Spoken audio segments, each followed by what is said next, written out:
할렐루야. 우리 좌우 옆에 계신 분들께 함께 기쁜 마음으로 인사해 볼까요? 오늘도 주님의 은혜가 풍성한 하루입니다. 이번에 이렇게 한번 인사해 볼까요? 주님의 은혜가 풍성한 한가위입니다. 일가 친척이 모두 모인 그 한가위 명절 가운데 주의 말씀을 사모하여 이 성전에 나오신 모든 성도님들에게 주님의 은혜가 넘치기를 주님의 이름으로 축원드립니다. 오늘 저는 방금 봉독한 출애굽기 4장 1절에서 5절 말씀을 근거로 결핍 속에 피어나는 사명이라는 제목으로 말씀을 나누겠습니다. 함께 따라해 볼까요? 결핍 속에 피어나는 사명. 결핍 속에 피어나는 사명. 요즘은 반려동물의 시대인 것 같습니다. 반려동물들 많이 키우시나요? 저는 사실 키우고 있지 않습니다. 대신 무엇을 키우고 있느냐? 반려식물을 키우고 있습니다. 신혼이 시작되면서 반려식물 1개, 2개, 3개, 어느새 5개가 됐습니다. 반려동물의 이름들을 붙여주죠. 저희도 그 이름을 하나 붙여줬습니다. 초록 1호, 초록 2호, 그래서 초록 5호까지 저희가 키우고 있는데 최근에 초록 2호가 저희 곁을 떠났습니다. 사실 초록 2호가 저희 곁을 떠나기 전에 제가 좀 약간 낌새가 있었어요. 시들시들 하더라고요. 시들시들하면 여러분 어떻게 해야 되죠? 물을 줘야 돼요. 그래서 제가 물을 열심히 줬습니다.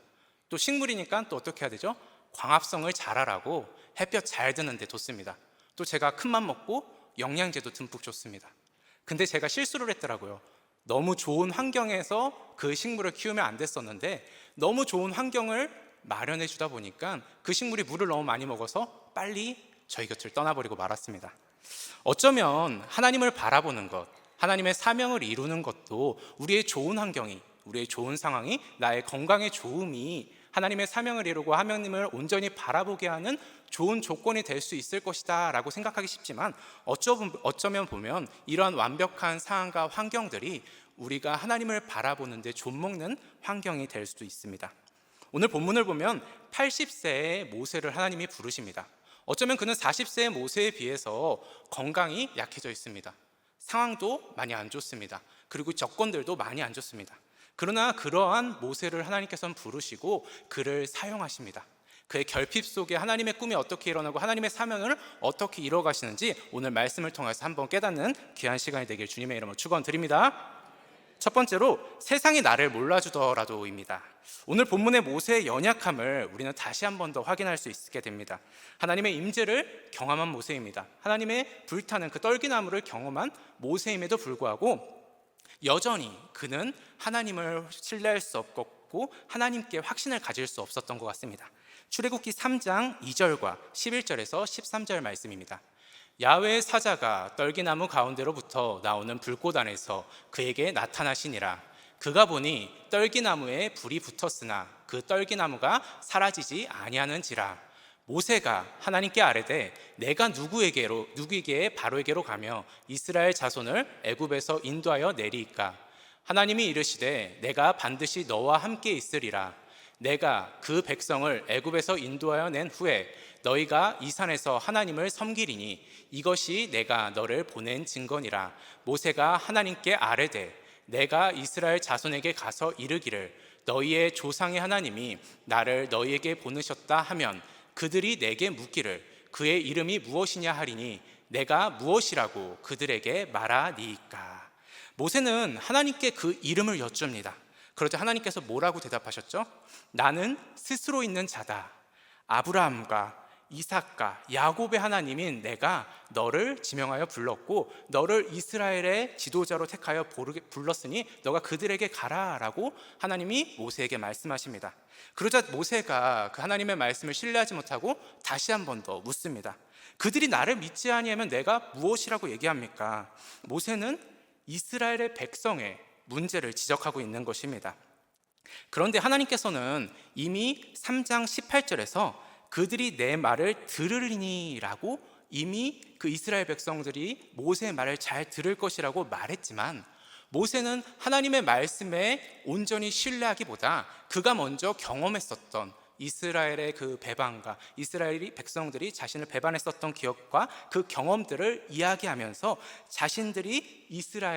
자기가 이스라엘의 어떠한 지도자도 될 수 없을 것이다 라고 이야기를 합니다.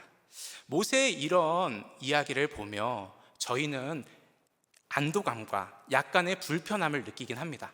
어떠한 안도감과 어떠한 불편함이냐?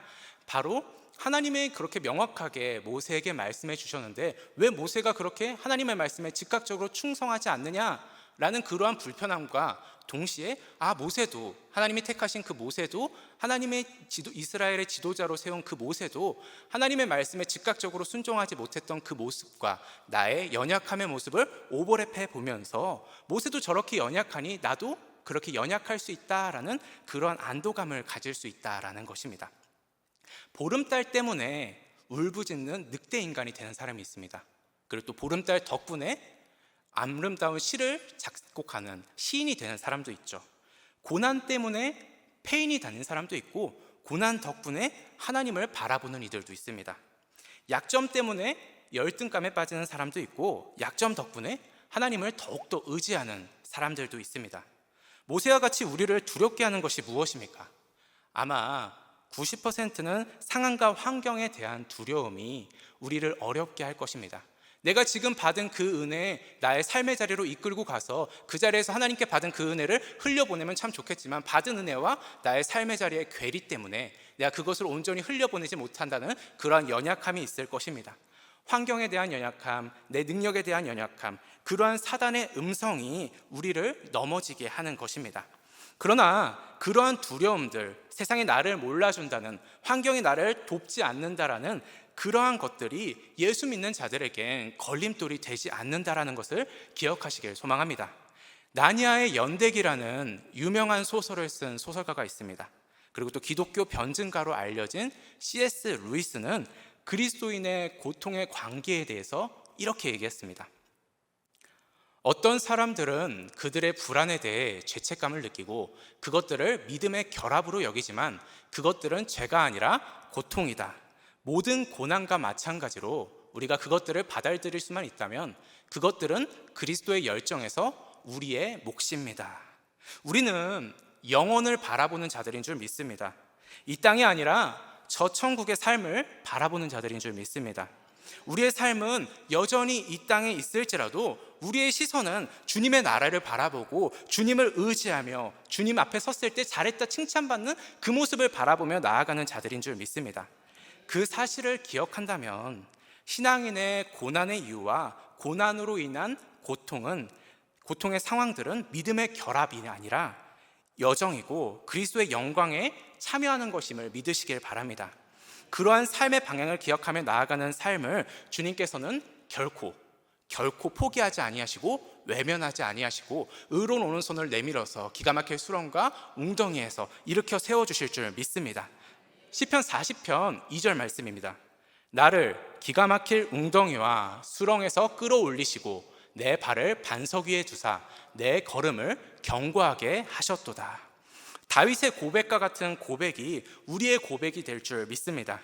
세상이 우리를 알아주지 않는다 할지라도 주님이 우리를 알아주시기 때문에 우리가 그 고난의 자리 가운데서 기쁨으로 바르게 설 수 있는 줄 믿습니다.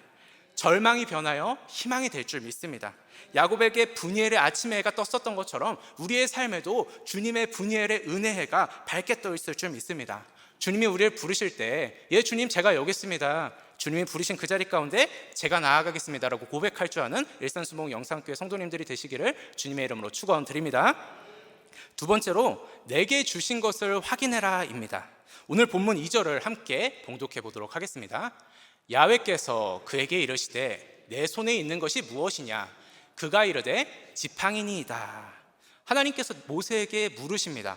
내 손에 있는 것이 무엇이냐? 모세의 손에 뭐가 있었을까요? 지팡이가 있었습니다. 40년 동안 광야에서 양떼를 몰던 그 지팡이가 있었습니다. 모세의 손에 붙들려 있었을 뿐이지 어쩌면 흔하디 흔한 막대기였습니다. 누가 돈 주고 사라고 하면 사지도 않을 그러한 막대기였습니다. 볼품도 없는 그런 별 쓸모도 없는 막대기와 지팡이입니다. 저는 이 지팡이가 연약한 우리의 모습인 동시에 우리에게 마주하고 있는 여러 가지 환경들, 상황들, 건강들이라고 생각됩니다. 너무나도 가까이 있고 익숙하게 있기 때문에 내가 이것을 가지고 있나라고 생각하지도 못할 그런 것들이 모세의 지팡이와 같은 것입니다. 모세의 손에 있지만 너무나게 익숙하게 들고 있어서 인지하지 못하는 지팡이와 같은 우리의 여건들입니다. 사람들이 볼 때도 무가치하게 여기고 나도 무가치하게 여기는 것, 그러나 주님께서는 그것을 쓰실 줄 믿습니다. 그것들을 우리에게 주신 이유가 다 있다라는 것입니다. 영화들 많이 보시는지 모르겠어요. 최근에 디즈니에서 엘리멘탈이라는 영화를 개봉했습니다. 이 영화는 여기 보이는 것처럼 공기, 불, 물, 흙, 이 네 원소들이 살아가는 이야기를 다루고 있는 영화입니다. 그 영화 속에 사랑도 있고 가족 간의 우애도 있고 꿈을 찾아가는 그런 여정도 있는 그런 소년들의 희망찬 그런 영화죠. 근데 저는 그 영화를 보면서 계속 걸리적거렸었던 것이 있습니다. 무엇이냐면 남자 주인공 웨이드가 계속해서 엄청나게 잘 우는 겁니다. 너무나도 울음을 잘 터뜨려요. 그래서 제가 그걸 보고 왜 제가 저렇게 잘 울까라고 그렇게 생각했습니다. 근데 좀 영화를 보다 보니까 가족들이 또 다 잘 울어요. 물 속성인 그 원소들인 아이들이 모두가 다 잘 울더라는 겁니다. 그것들을 보면서 왜 이렇게 영화를 설정을 했을까라고 계속해서 의구심을 가지면서 영화를 봤는데 결국 마지막에 그 이유가 해소되었습니다. 어떻게 됐냐면 사랑하는 불원소를 위해서 자신이 증발하고 슬픈 이야기를 통해서 물이 다시 내려오면서 소생하게 됩니다. 작중에는 불원소도 물원소가 왜 이렇게 잘 우는지 이해하지 못합니다. 저도 이해하지 못했습니다. 그러나 이 엘리멘탈이라는 그 작품을 쓴 작가는 그것을 의중에 두고 심중에 두고 그 물 원소인 웨이드가 잘 울 수 있도록 설정을 해둔 것이었습니다.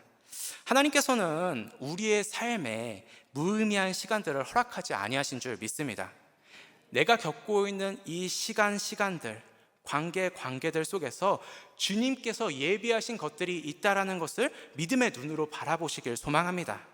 그냥 막연한 희망으로, 막연한 낙관으로 우리에게 다가오는 그 많은 어려움의 순간들을 그냥 낙관으로 이겨내는 것이 아니라 나에게 어려움을 주고 낭망을 줄 수 있는 이 환경들이 주님께서 나에게 허락하셨다면 마땅히 이유가 있다라는 것을 신뢰하시길 바란다라는 것입니다. 사랑의 지선화를 쓴 이지선 씨는 23년 만에 모교의 교수가 되었습니다. 23살 때 그녀는 전신에 불의한 교통사고를 당해서 전신 55%의 3도 화상을 겪게 됩니다. 고통의 시간들을 겪게 된다는 것이죠. 그 고통의 시간들을 그녀는 신앙과 가족의 사랑으로 이겨냈다고 고백합니다. 그리고 한 인터뷰에서 이렇게 고백을 했어요. 내가 겪는 이 아픔 순간들, 내가 겪는 이 슬픔의 순간들, 내가 겪는 이 고통의 순간들이 누군가에게 실로암과 같은 아름다운 뒷모습이 됐으면 좋겠다라고 하였습니다. 실제로 그녀가 고난을 딛고 이겨내고 꿈을 이룬 삶을 보며 많은 이들이 그녀에게 힘과 용기를 얻었을 것입니다. 신앙인들이 많이 묻습니다. 왜 저런 고난을 겪어야 하나요? 이러한 질문에 사실 저는 명확하게 얘기하기는 힘듭니다. 제가 고난의 이유는 될 수 있지만 무작정 죄 때문에 고난을 받는다라고 말하는 것은 상처를 들쑤시는 것밖에 되지 않기 때문이고, 또한 이 악한 세상에 산다는 것은 나의 문제일 뿐만 아니라 우리의 문제일 수도 있기 때문입니다. 개인이 모인 사회이기에 개인이 선하고 문제가 없을지라도 사회로 인하여, 타인으로 인하여 문제가 생길 수 있다는 것입니다. 내가 운전을 잘한다고 해서 교통사고를 당하지 않는 것이 아니고, 내가 착하게 산다고 해서 무차별 폭력에 해당되지 않는다라는 것이 아닙니다. 그렇게 저는 선하신 주님의 계획을 신뢰하며 주님을 바라보자라고 말할 수밖에 없는 것입니다. 우리의 좋으신 주님이 되시는 주님은 우리를 생명의 자리로 이끄실 줄 믿습니다. 우리를 소망의 자리로 이끄실 줄 믿습니다. 우리의 모든 상황을 아시기에 우리의 상황들의 조각들을 활용하셔서 주님께서 예비하신 아름다운 약속의 자리로 우리를 이끌어 가실 줄 믿습니다.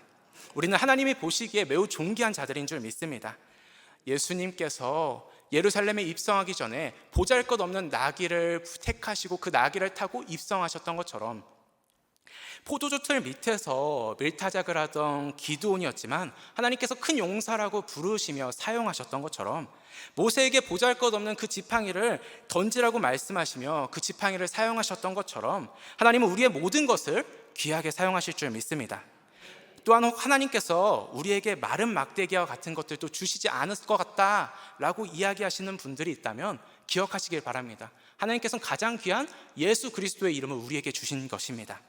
제가 좋아하는 찬양 가사인 이슨이의 찬양 가사입니다. 내 마음에 노래가 있으니 세상이 나를 요동하여도 내 마음으로 내 주를 노래하리라. 내 주를 노래하리라. 내 영혼에 찬양 있으니 사단이 나를 시험하여도 내 영으로 주를 찬양하리라. 내 주를 찬양하리라. 내 안에 있는 그 이름, 내 안에 있는 예수 그 이름, 세상과 비교할 수 없네. 추석 명절 기간입니다. 명절에 가장 의기양양한 사람이 누구일까요? 수능 잘 본 사람? 구평 잘 본 사람? 최근에 취업을 잘 된 아이와 그 엄마? 결혼한 사람? 그게 아니라 예수 그리스도의 이름의 능력을 아는 자들인 줄 믿습니다. 잠시 타오르는 세상의 영광을 가지고 있는 자들이 아니라 가나안 잔치에서 포도주 틀에 포도주가 떨어진 것처럼 결국에는 이 세상의 영광은 떨어질 것들 뿐입니다. 그러나 하나님께서 그 떨기나무에 불을 채워주셨던 것처럼 오직 예수 이름을 의지하고 바라보며 살아가는 자들에게 그 하나님의 영광과 샘솟는 기쁨이 날마다 넘칠 줄 믿습니다. 찬양의 가사처럼 우리 안에 있는 예수의 그 이름으로 요동하는 세상 속에서 주님을 노래하고 사단의 시험 속에서도 주님을 찬양하며 사망의 결박 속에서도 기도하는 성도님들이 되시기를 주님의 이름으로 축원드립니다. 아멘. 마지막 세 번째로 하나님을 경외하는 충성입니다. 하나님께서는 모세에게 뱀으로 변한 막대기의 꼬리를 잡으라고 말씀하십니다. 오늘 본문 4절에서 5절 말씀입니다. 야훼께서 모세에게 이르시되 내 손을 내밀어 그 꼬리를 잡으라. 그가 손을 내밀어 그것을 잡으니 그의 손에서 지팡이가 된지라. 이는 그들에게 그들의 조상의 하나님 곧 아브라함의 하나님, 이삭의 하나님, 야곱의 하나님 야훼가 내게 나타낸 줄을 믿게 하려 함이라 하시고. 뱀은 평상시에 자신의 꼬리를 물고 논다고 합니다. 그래서 자신의 꼬리를 누가 갑자기 건들기라도 하면 순식간에 머리를 돌려 그 사람의 손을 문다고 합니다. 모세는 광야에서 40년을 살았기 때문에 이 뱀의 특성을 잘 알고 있었을 것입니다. 그런데 하나님은 뱀의 꼬리를 잡으라고 말씀하십니다. 저는 지금 31년을 살면서 실제 뱀을 본 적이 없습니다. 그런 저도 뱀의 꼬리를 잡으면 안 된다라는 것을 잘 알고 있는데 하나님이 모세에게 말씀하자 모세는 즉각적으로 뱀의 꼬리를 잡습니다. 왜 모세가 하나님의 말씀에 즉각적으로 순종해서 뱀의 꼬리를 잡았을까요? 하나님에 대한 두려움, 하나님이 모세에게 너 뱀꼬리 잡지 않으면 죽는다? 그렇게 해서 모세가 두려움에 그 뱀의 꼬리를 잡았을까요? 아닐 거라고 생각됩니다. 저는 하나님에 대한 경외 때문에 모세가 그 꼬리를 잡았을 것이라고 생각합니다. 광야의 40년 세월에 수없이 많은 떨기나무가 타들어가는 것을 보았던 모세에게 그 형용할 수 없는 놀라운 신비로 찾아와 주신 주님에 대한 경외, 신비가 모세로 하여금 말도 안 되는 것 같은 그 말씀에 순종하게 하신 줄 믿습니다. 아이자야 61의 찬양 인도자이자 간사로 섬기고 있는 조성민 간사님께서 경외에 대해서 이렇게 이야기하셨습니다. 경외란 하나님과 멀어지는 것을 두려워하는 것이 경외의 삶이다. 하나님께 더 가까이 가길 소망합니다. 그러나 경외함으로 하나님을 섬기는 자에게는 하나님께 멀어지는 것을 두려워하는 것을 기억하기를 소망합니다. 그러니 하나님을 가까이 하는 것이 가장 귀한 것으로 여기는 것입니다. 사무엘하 6장에 보면 오벳 에돔의 이야기가 등장합니다. 이스라엘이 엘리 제사장 때 블레셋에게 하나님의 임재인 법궤를 빼앗기게 됩니다. 이 법궤는 그 블레셋 안에서 저주가 일어나게 되고 블레셋 사람들은 그 두려움으로 그 법궤를 다시 이스라엘 백성들에게 보냅니다. 그런데 이모저모한 일들로 인해서 가드 사람 오벳 에돔의 집에 석 달간 그 법궤가 머물게 됩니다. 근데 놀라운 것은 블레셋에서 그 저주가 되었던 그 하나님의 임재인 법궤가 오벳 에돔의 집에 머물게 되자 오벳 에돔의 집에 큰 축복이 임하였다라고 성경은 기록하고 있습니다. 그리고 대부분의 설교가 여기서 이렇게 그치게 됩니다. 근데 이후에 오벳 에돔이 다시 등장하는 부분이 있습니다. 어디에 있느냐? 바로 역대상 15장 17절에서 24절에 등장합니다. 이 오벳 에돔이 하나님의 큰 축복을 받은 이 오베데돔이 어떠한 역할로 등장하느냐? 성전의 뭉지기로 등장합니다. 하나님의 큰 축복을 받았음에도 불구하고 왜 성전의 문지기로 서 있었을까요? 그것은 하나님을 가까이 해보았기 때문인 줄 믿습니다. 세상의 어떠한 복보다도 더 귀한 것이 주님을 가까이 함이고 주님과 함께함임을 이 오베데돔이 깨달았기 때문에 하나님의 임재를 사모함으로 그 자리를 찾아가신 것인 줄 믿습니다. 담임 목사님 평신도 양육이 있습니다. 그 양육 때 담임 목사님께서 순복음 신앙에 대해서 좀 약간 과격한 말로 표현하신 것이 있는데, 중의적인 표현으로 표현하신 게 있는데, 그걸 보고 제가 박수를 착 쳤습니다. 왜 쳤냐면 순복음 신앙은 미치는 신앙이다 라고 했었어요. 조금 과격해 보이죠? 근데 이 미치다가, 우리가 아는 미치다는 정신이 좀 이상해지다 라는 것이 있는데, 그 미치다가 다른 뜻이 있습니다. 어떤 뜻이 있냐면 거리가 가까워지다, 공간이나 거리나 수준 따위가 일정한 선에 닿다라는 뜻이 있습니다. 이 물잔의 손이 미치다라고도 하잖아요. 사랑하는 우리 일산순복음 영상교회 모든 성도님들은 예수님께 미칠 뿐만 아니라 예수님께 더 가까이 가는 신앙을 가진 자들이 되길 주님의 이름으로 축원드립니다. 우리는 하나님께서 우리에게 말씀하실 것입니다. 내게 있는 것이 무엇이냐, 그것으로 해보아라. 때로는 그 말씀이 어렵고 힘들게 느껴질 수 있습니다. 그러나 주님을 두려워하는 것이 아닌 경외한다면 어렵지만 그 말씀에 순종하기를 기뻐하게 될 것입니다. 주님을 더욱 가까이하여 주님의 말씀에 순종하게 될 줄 믿습니다. 경외함으로 더욱더 충성의 자리를 지키는 일산순복 영상교회 성도님들이 되시길 주님의 이름으로 축원드립니다. 사랑하는 성도 여러분, 말씀을 정리하도록 하겠습니다. 우리는 모세의 연약함을 보고 우리를 돌아봐야 될 줄 믿습니다. 하나님께서는 믿음 좋은 모세를 부르셨고 모세가 즉각적으로 결단하여 헌신한 것이 아니었습니다. 오히려 하나님께서는 모세의 연약함을 인정하며 그 부족함을 직접 채워주셨습니다. 그렇기 때문에 우리는 우리의 연약함과 상처를 회피하는 것이 아니라 담대하게 대면해야 될 줄 믿습니다. 하나님은 우리의 결핍과 연약함을 다 아시는 분이십니다. 세상의 목소리에 흔들리는 우리를 다 이해하고 긍휼히 여겨주실 것입니다. 그렇게 우리를 포기하지 않고 끝까지 붙잡아 주실 줄 믿습니다.